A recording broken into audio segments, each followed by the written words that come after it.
Before Putin, the Soviet Union, Stalin, and Lenin, Russia was governed by the Tsars, an eccentric bunch of emperors and empresses who ruled the Slavic realm with an iron grip for nearly 400 years. As figureheads with unlimited power, and whose every word was tinged with absolute authority, it comes as no surprise that Russian kings and queens had a tendency to abuse their position, often in spectacularly gruesome ways. From murdering their own family, killing and mutilating people for the most trivial offense, and even constructing a palace entirely fashioned with ice for the sole purpose of tormenting their enemies, no crime was too great or extravagant for some of Russia's more psychotic autocrats, whose barbarous acts of utter savagery we will explore in this video.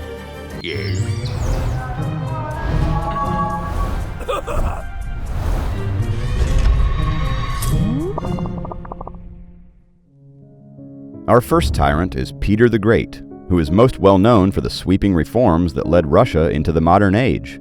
Yet behind the bravado lay a darker side to this legendary Russian monarch, who had no mercy for his opponents. In June 1698, following a failed coup to have Peter's sister Sophia reinstated to the crown, Peter had 2,000 rebels decapitated as punishment, their heads being exhibited on public ground in Moscow to deter any others who would dare challenge his supremacy.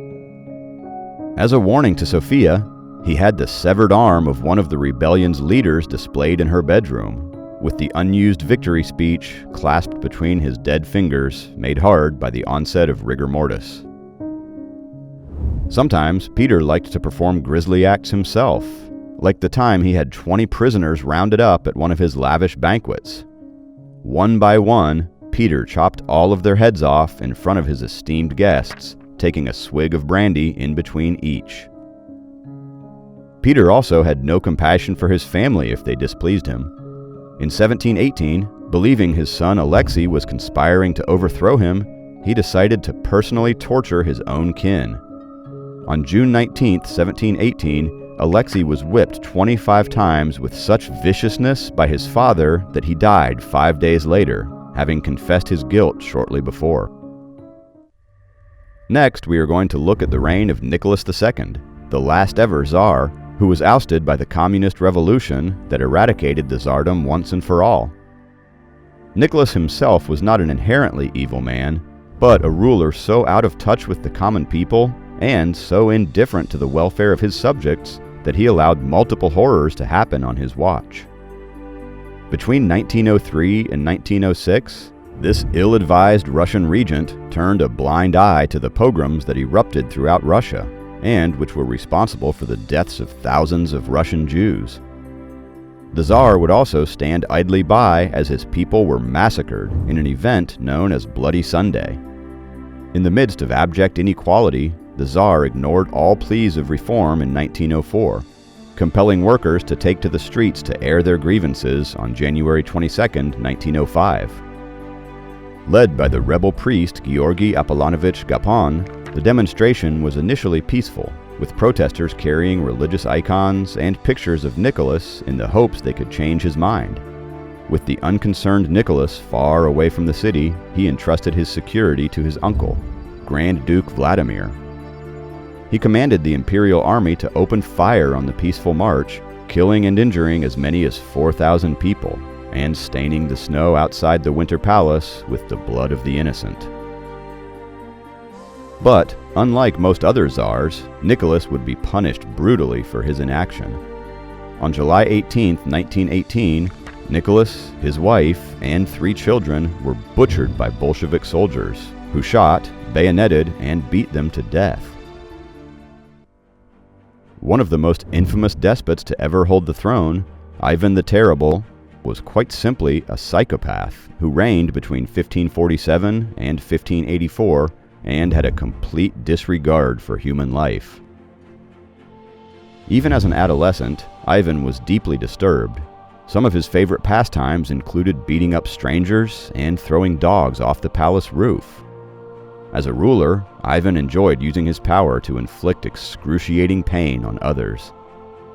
One time, he poured boiling soup over one of his jesters before stabbing him to death.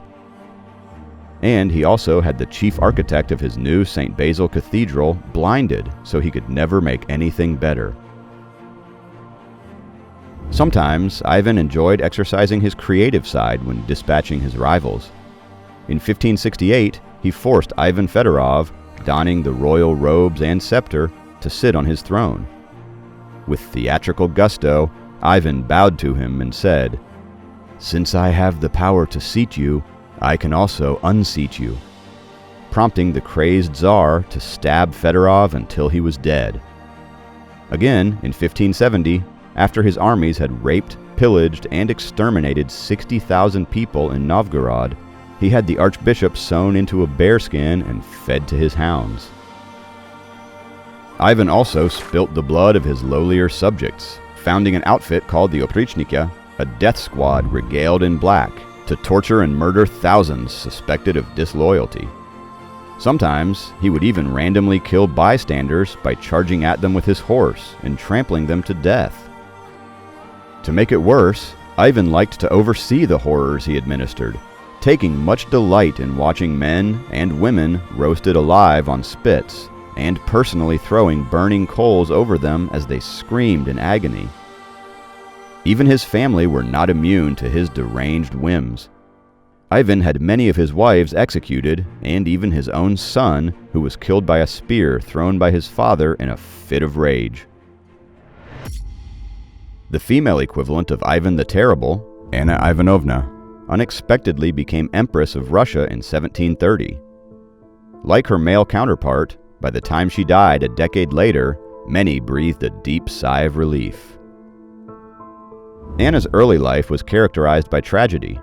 Her father dying when she was just 3 years old, and her first husband, Frederick William Duke of Latvia, also meeting his end when she was 17. It no doubt further inflamed the bitterness and anger that would forge her reputation, and which earned her the nickname Ivana the Terrible. With her husband dead, Anna got her first taste of power when she became Queen of Latvia for over 20 years. With the passing of Peter the Great's grandson, Peter II, Anna would be chosen as Tsarina in 1730 by the Russian Supreme Privy Council, who believed she would be easy to manipulate because she was a woman. Before long, the Russian aristocracy realized they had seriously underestimated Anna, whose first order was to disband the council and execute and exile to Siberia all that opposed her. While in power, Anna took a lover who was equally as sadistic as her. Ernst Johann von Biron, the Duke of Latvia, was appointed the Grand Chamberlain of Russia upon her accession, and was responsible for the executions of over 1,000 members of the Russian gentry deemed traitors to the crown. Anna and Biron would together inflict awful abuses on their rivals, slitting their noses and beating them to a pulp with a heavy whip made from metal. A year before her death from kidney failure, Anna would issue one of her most famous and darkly surreal orders. It all started when Anna became particularly offended by one nobleman, Prince Mikhail Alexeyevich Golitsyn, who was head over heels in love with his wife. Anna, who never remarried, felt so extraordinarily resentful towards the prince's happiness that after his wife died, she appointed him as her court jester. Seething with contempt for the love she never had, the Tsarina further humiliated Golitsyn by forcing him to marry an old maid called Avdotia Ivanovna, who was so renowned for her hideousness that it was alleged that even priests were too scared to come near her. Anna would further torture the prince by building a chilly new home for the newlyweds, constructing for them an ice palace that was 80 feet long, 20 feet wide, and 30 feet high. It featured an elaborate staircase and a bed with pillows all made from solid ice, and was also replete with an ice bathroom and even a frosty statue of an elephant. Before they were forced to enter their glacial abode, the odd couple were strapped to the back of an elephant in a cage, paraded outside the palace dressed as clowns, and cheered on by a crowd of the physically deformed. As she entombed them in their icy prison for the night, making sure that all exits were blocked by her guards, Anna gave them some advice on how to survive, suggesting they have sex all night long in order to keep warm. Surprisingly, both of her victims survived the ordeal, but Avdotia Ivanovna would die only a few days later from a lethal bout of pneumonia.